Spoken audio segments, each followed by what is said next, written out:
Hello mga kasari, for today's video, ang pag-uusapan natin ngayon ay tungkol sa mga nangungutang sa tindahan ngayon. Klase-klase kasi mga kasari yung mga nangungutang.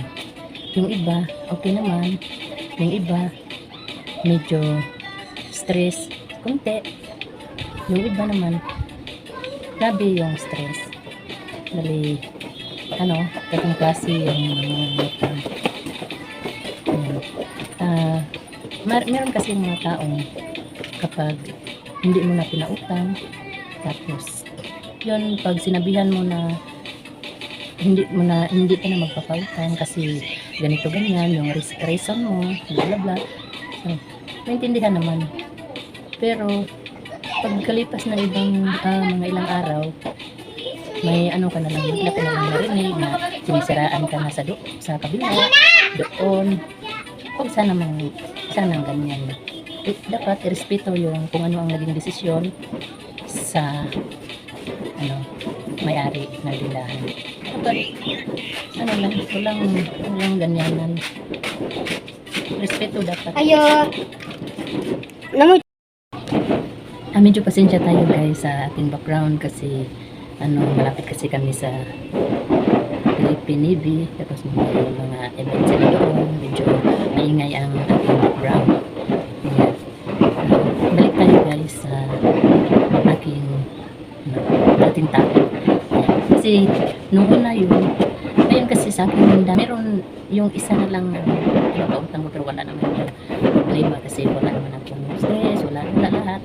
Kasi pagdating sa sahuran, wala naman problema, walang balang, wala tanan.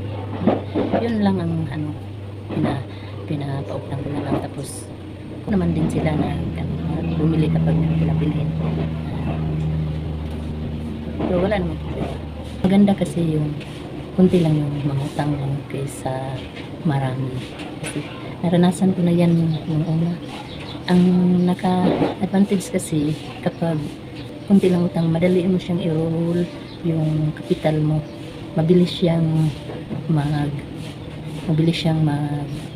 ikot-ikot sa inyong paninda. Kaya mas maganda yung kunti lang yung mangutang. Kasi matagal-tagal, ilang taon akong nagpapautang. Ngayon ko lang na-realize na mas maganda pala ngayon. Dati kasi maraming utang, tapos kahit anong bait mo, kapag hindi mo na pautangin, yung iba lang, hindi naman lahat. Ang iba makaintindi, pero ang iba makaintindi ngayon, paglipas ng ilang araw, yun na.